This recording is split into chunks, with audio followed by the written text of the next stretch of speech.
سلام، مرحبا بكم في قناتي وقناتكم الأكيلة. اليوم جايبه لكم 3 أصناف، منها أسرع شوربة فيكم تعملوها 5 دقايق خلصت شوربة.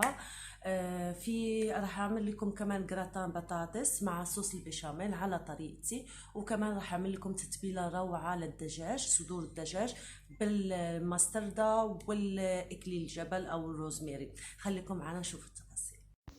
هنا عندي صدور الدجاج نقعتهم في الحليب، فيكم تنقعوهم في اليوغورت. وهلا راح اعمل لهم التتبيله، بس بدي اقطعهم، ما بدي يكونوا بهالسمك، بدي اقطعهم على مرتين.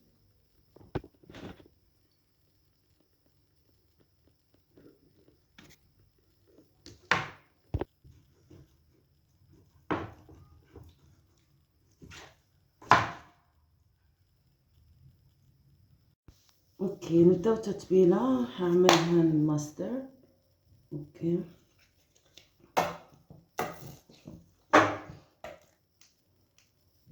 ممكن تقولوا ملعقتين كبار على حسب الكميه. راح استعمل شويه زنجبيل، كتير حلو الزنجبيل في الدجاج، حيد كمان طعم السفورة وبيعطي طعم كتير حلو للدجاج.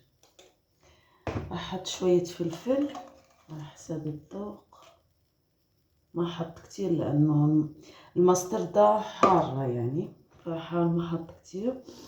بعدين هو اساسه هذا الطبخة المستردة والاكليل الجبل او الروزماري، بس راح احط شوية من الزعتر، بس شوية عشان يعطيني نكهة معززة أكتر، بس الأغلبية راح يكون أكتر من هذا روزماري إكليل جبل.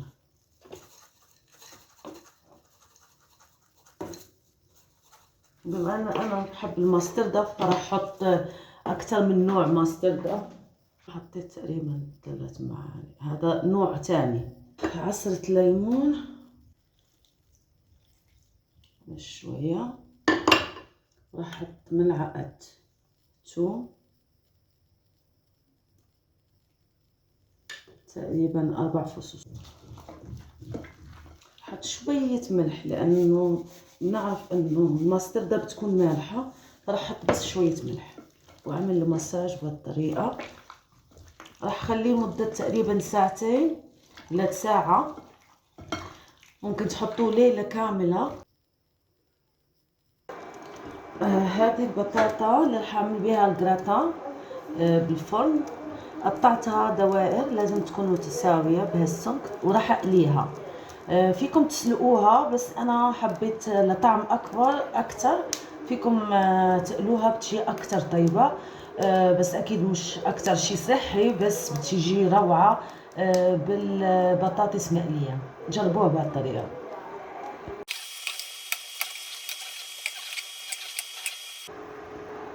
وهنا راح نعمل أسهل شوربة في التاريخ. أوكي، عنا شوية بصل،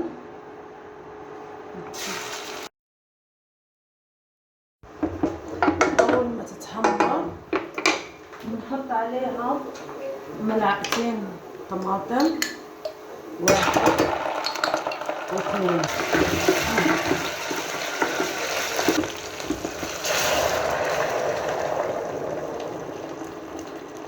كاستين مية برا الدجاج، هاد شوية فلفل،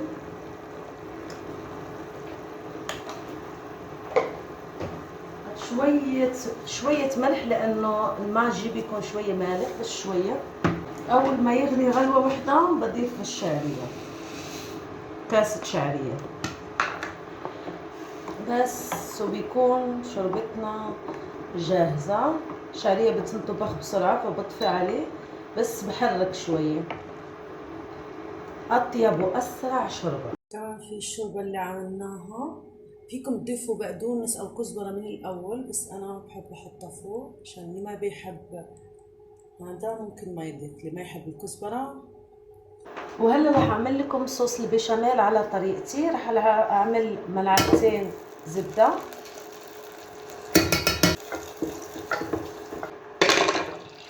1 ملعقتين دقيق، ملعقتين زبدة مع ملعقتين دقيق. كل ما بتزيدوا الزبدة بتزيدوا الدقيق. بخلط لحين تنطبخ.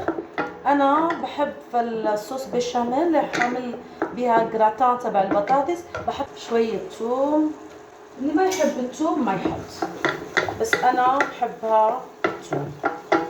بضيف مثلثات جبنة 2، فيكم تستعملوا مربعات، انا استعملت مثلثات. اي نوع جبنة عندكم.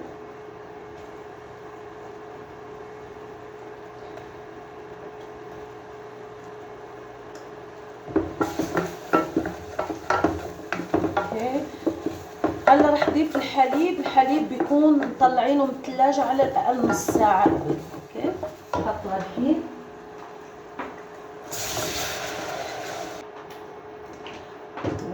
بحط عليها الجوزة. الجوزة بتعزز الطعم. بحط شوية ملح واخليها لتتقل. بضيف كمان شوية فلفل. هذا بيكون القوام، لانه بعدين بيبرد رح يتقل اكتر. جينا لتحضير الجراتان. اول حاجة رح احط من صوص البيشاميل اللي حضرنا مع بعض تحت بهالطريقة. رح احط اول طبقة من البطاطا المقلية.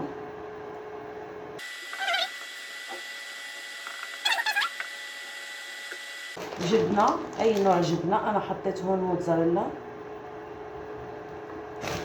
تجي معلكة من تحت، من الوسط قصدي.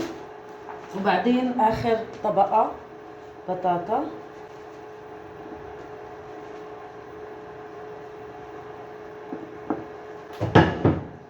اخر طبقة بشاميل.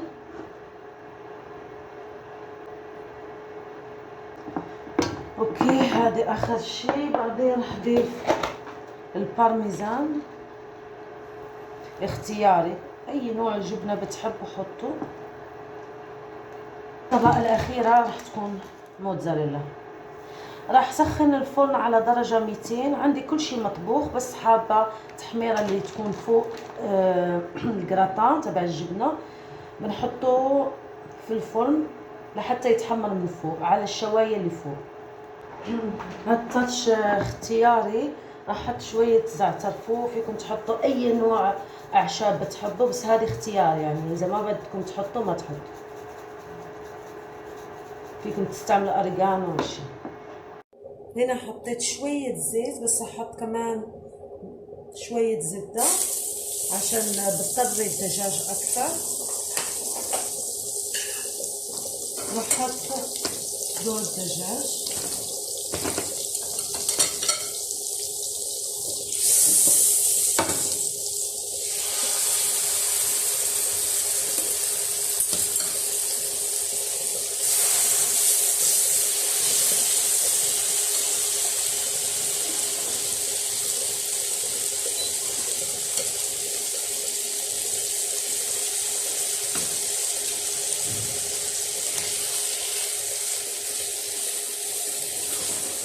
اوكي هلا تحمروا. بقلبهم.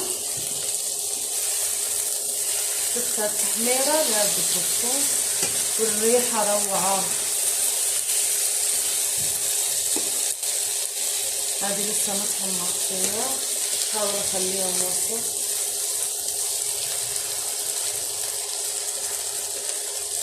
ممكن نقول 3 دقايق على كل جهة ل4 دقايق، على حسب. اذا بتحبوهم كتير مطبوخين ممكن 5 دقايق لكل جهة.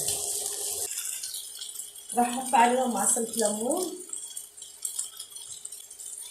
شوية ثوم. هذا بس اختياري، انا من عشاق الثوم عشان هيك بكتر الثوم.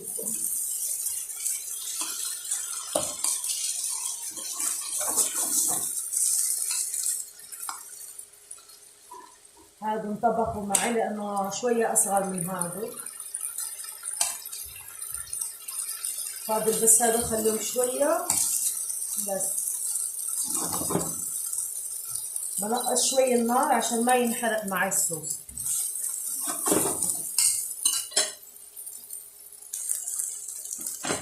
وهيك بيكون طبخ معي الدجاج كله. بشيله من على النار. خلينا نشوف طريقة التزيين. اوكي، نمسح طبق بالطريقة، نحط عليه شوية ليمون،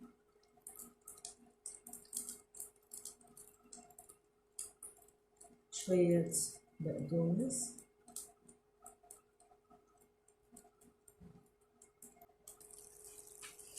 كمان الجراتان تبعنا جهز بهالطريقة. ممكن كمان شوية كزبرة أو بقدونس فوق. كانوا بالنسبة للثلاث أصناف اللي حضرنا اليوم: شوربة شعرية، عندكم جراتان بطاطس والجبنة، وعندكم الدجاج بالماستردة والروزماري. خلينا نجربوا أول طبق اللي هو الدجاج.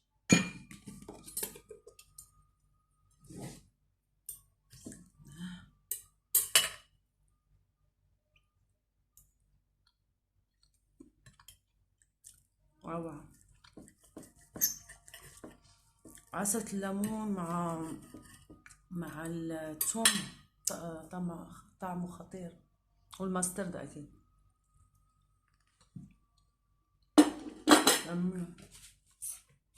هلا بنذوق الجراتان تبعنا.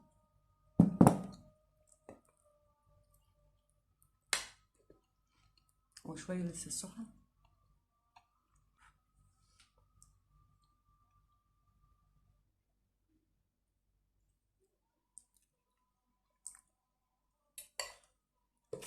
سخن شوية. روعة. الجبنة عطيها طعم روعة، والبطاطس المقلية أحسن من المسلوقة كتير.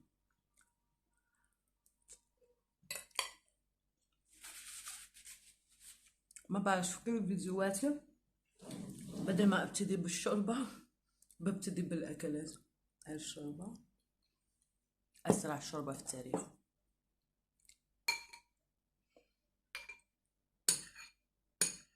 فيكم تعملوا عليها عصرة ليمون إذا بتحبوا.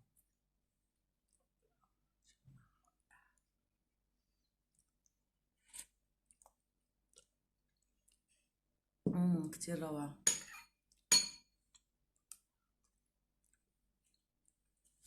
جميل. يلا خلونا نفطر على راحتي.